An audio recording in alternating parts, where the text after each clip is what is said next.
Hola, muy buenas noches. Esta es mi segunda presentación del servicio social, mi video número 2, que es de la materia Derechos Humanos del capítulo 2. ¿Cuáles son las obligaciones del Estado que se derivan de los derechos humanos? Y esta es mi presentación, mi portada, donde vienen todos mis datos. Universidad Ciudadana de Nuevo León, de la carrera Licenciatura en Administración con acentuación en Empresas, de la materia Derechos Humanos, capítulo 2. Mi tutor es Laura Dolores Mancilla Mireles.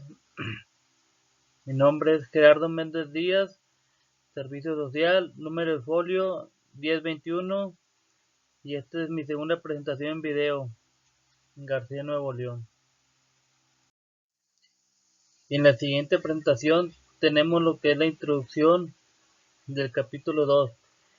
Este capítulo nos habla que los tratados internacionales de derechos humanos y el derecho consuetudinario imponen tres obligaciones a los Estados: el deber de respetar, el deber de proteger y el deber de cumplir, mientras que el equilibrio entre estas obligaciones puede variar de acuerdo con los derechos de que se trate. Se aplican en principio a todos los derechos civiles, políticos, económicos, sociales y culturales. Además, todo individuo tiene derecho a la libertad de opinión y de expresión. Este derecho incluye el de no ser molestado a causa de sus opiniones, el de investigar y recibir informaciones y opiniones y o difundirlas sin limitación de fronteras para cualquier medio de expresión.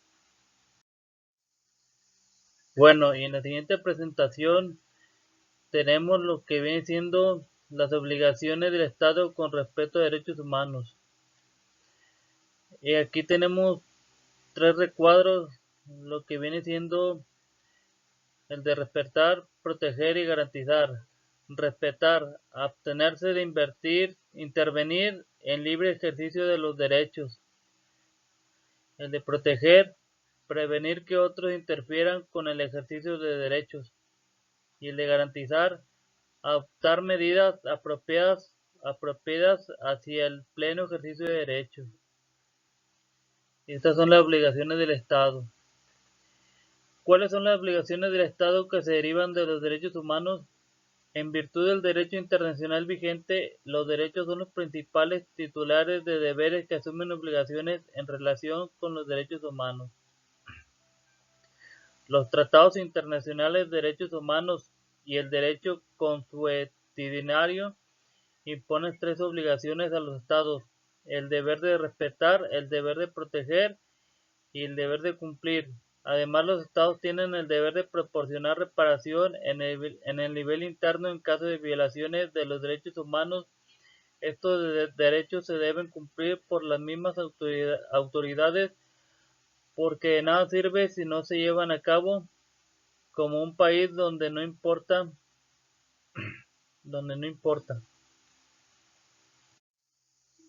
En la siguiente presentación tenemos derechos humanos para todos. Y aquí tenemos lo que es, qué significa la obligación de respetar. La obligación de respetar significa que los estados están obligados a abstenerse de interferir en el disfrute de los derechos por parte tanto de los individuos como de los grupos. Por ejemplo, en cuanto al derecho a la educación, significa que los gobiernos deben respetar la libertad de los padres de establecer escuelas privadas y de velar por la educación religiosa y moral de los hijos de acuerdo con sus propias convicciones. En el siguiente diapositiva tenemos lo que es qué significa la obligación de proteger. La obligación de proteger exige que los estados protejan a los individuos contra los abusos de agentes no estatales, agentes estatales extranjeros o agentes estatales que actúen al margen de sus funciones públicas. Un Estado tiene el deber de promulgar leyes que protejan los derechos humanos, adoptar medidas para proteger a los individuos cuando tenga conocimiento o pudiera haber tenido conocimiento de amenazas a los derechos humanos del individuo, y garantizar el acceso a recursos jurídicos imparciales en caso de sospecha de violaciones de derechos.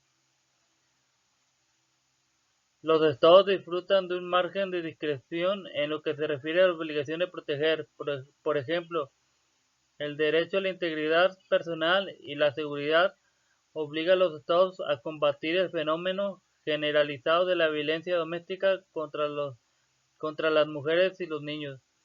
La obligación del Estado de proteger contra las violaciones sometidas por agentes no estatales es especialmente pertinente en la esfera de los derechos de la mujer. Desde entonces y a lo largo de los 20 años se ha establecido con firmeza la obligación del Estado de proteger los derechos humanos de la mujer. Lo anterior incluye el deber de proteger a las mujeres ante violaciones cometidas por terceras personas en ámbitos públicos o privados y de adoptar medidas positivas para cumplir sus derechos humanos. En la siguiente presentación tenemos lo que significa la obligación de cumplir. En virtud de la obligación de cumplir, los estados deben de adoptar medidas positivas para garantizar que los derechos humanos puedan ser ejercidos. El alcance de la obligación de cumplir varía conforme al derecho que se trate y a los recursos de que disponga el Estado. En cuanto al derecho a la educación, por ejemplo, los estados deben proporcionar formas y modos para que todos reciban enseñanza primaria gratuita y obligatoria, enseñanza secundaria gratuita, enseñanza superior, formación profesional y educación de adultos, y para la eliminación del analfabetismo, incluidas medidas como el establecimiento de escuelas públicas suficientes o la contratación de remuneración de un número apropiado de maestros. En la siguiente presentación tenemos lo que es la obligación del Estado de respetar, proteger y cumplir. El derecho a la vida. Respetar. La policía no quitará intencionadamente la vida a un sospechoso con el fin de impedir su fuga. Proteger. Las agresiones de un individuo que pongan en peligro la vida de otras personas, intento de homicidio, serán delitos que acarrearán las penas apropiadas de acuerdo con la legislación penal nacional. La policía investigará debidamente esos delitos con el fin de llevar a sus autores ante la justicia. Cumplir. Las autoridades adoptarán medidas legislativas y administrativas para reducir progresivamente la mortalidad infantil y otro tipo de mortalidad cuyas causas subyacentes pueden ser combatidas. Tenemos también lo que es la prohibición de la tortura y de los tratos o penas crueles, inhumanos o degradantes. Respetar. La policía no recurrirá a la tortura al interrogar a los detenidos. Proteger. Las autoridades adoptarán medidas legislativas y de otro tipo contra la violencia doméstica. Cumplir. Las autoridades capacitarán a agentes de policías en métodos aceptables de interrogatorio. Tenemos otro derecho al voto. Respetar. Las autoridades no interferirán con el proceso de votación y esperarán el resultado de las votaciones. Proteger. Las autoridades organizarán la votación mediante sufragio secreto para impedir las amenazas de las personas en posición de autoridad como políticos, jefes de clan o de familia o emprendedores.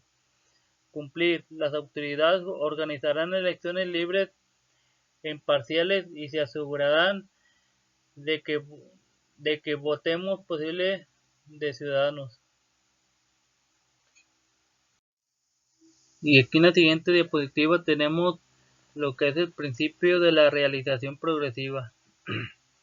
El principio de la realización progresiva se aplica a las obligaciones positivas que tiene el Estado de satisfacer y proteger los derechos humanos, en particular los derechos económicos, sociales y culturales. El derecho a la salud, por ejemplo, no garantiza el derecho de toda persona a estar sana. Sin embargo, sí obliga a los estados de conformidad con sus respectivas capacidades económicas y tradiciones sociales y culturales, además de las normas internacionales mínimas a establecer y mantener un sistema de salud pública que, en un principio, pueda garantizar el acceso de todos y todas a ciertos servicios de salud básicos. Es evidente que el nivel sanitario de todos los países pobres puede ser más bajo que en los países ricos, sin que se viole ninguna de las obligaciones de un Estado de satisfacer el derecho a la salud. En el siguiente diapositiva tenemos el derecho a un recurso efectivo. La propia noción de derechos entraña, además de una reivindicación sustantiva, la posibilidad de recursos a una autoridad nacional jurídica o administrativa, incluidos los tribunales y las instituciones nacionales de derechos humanos, en siglas es INDH. En caso de vulneración de un derecho, toda persona que afirma que sus derechos no han sido respetados, protegidos, protegidos o satisfechos deben tener la posibilidad de presentar un recurso efectivo ante un órgano nacional competente e independiente, facultado para proporcionar reparación y para hacer que sus decisiones se apliquen. Además, el Comité DH mantiene que los Estados están obligados a velar por lo que los responsables de ciertas violaciones como la tortura o tratos crueles, inhumanos o degradantes, la ejecución sumaria y arbitraria y la desaparición forzosa sean sometidos ante la justicia. Los Estados tienen la obligación de investigar presuntas violaciones, actuar en consecuencia cuando sea necesario, adoptar medidas administrativas legislativas apropiadas para prevenir las violaciones y proporcionar a las víctimas reparación adecuadas y un acceso igual y efectivo a la justicia. En la siguiente tenemos el derecho a obtener reparación por el daño sufrido. Tal como se menciona más arriba, el derecho a obtener reparación es un elemento esencial del derecho a un recurso efectivo. En los casos en que el Estado es responsable de una violación de los derechos humanos debido a sus acciones u omisiones, tiene la obligación de proporcionar a las víctimas una reparación adecuada, efectiva y rápida. Los principios y directrices básicos sobre el derecho de las víctimas de violaciones manifiestas de las normas internacionales de derechos humanos y de violaciones graves del derecho internacional humanitario a interponer recursos y a obtener reparaciones establecen las siguientes formas de reparación. Y en la siguiente tenemos lo que es reparación para las violaciones de los derechos económicos y sociales y culturales. Las disposiciones relativas al derecho a reparación que se han citado anteriormente se refiere principalmente a los derechos civiles y políticos, mientras que la mayoría de los tratados relacionados con los derechos económicos, sociales y culturales, como el Pacto Internacional de Derechos Económicos, Sociales y Culturales y la Carta Social Europea, no contienen disposiciones análogas. Todos los derechos humanos que entrañan una obligación positiva de cumplir requieren necesariamente decisiones políticas por parte de funcionarios del Estado. Así, por ejemplo, la capacidad de un sistema de justicia de satisfacer el derecho a un juicio imparcial en un plazo razonable depende de decisiones políticas, incluida la asignación de recursos necesarios. Los tribunales también pueden emitir resoluciones sobre si los estados han cumplido con sus deberes respecto a los derechos y otros deberes inmediatos que derivan de los anteriores, incluida la prohibición de la discriminación en el proceso de salvaguardar los derechos consagrados en el PIDES. Bueno, hemos llegado al final del capítulo 2 de la materia de derechos humanos y aquí tenemos lo que viene siendo la conclusión del tema. Bueno, desde mi punto de vista veo bien las obligaciones del Estado hacia la sociedad, porque aparte de que nos respetan, protegen y cumplen con sus obligaciones, también nosotros como sociedad tenemos que respetar a las leyes del Estado. También el Estado está enfocado en la educación de los niños y niñas y es bueno, pero también es obligación de nosotros como padres darles educación para formar jóvenes para el futuro. También están enfocados en la violencia intrafamiliar o hacia las mujeres, ya que se deben de respetar sus derechos a no ser maltratadas, porque nuestros derechos humanos son nuestros y nadie puede estar sobre ellos. Tanto Estado como la sociedad estamos para satisfacer nuestros derechos de libertad y tener un país donde se pueda vivir de lo mejor. Y esta es mi presentación del video número 2 del servicio social. Buenas noches.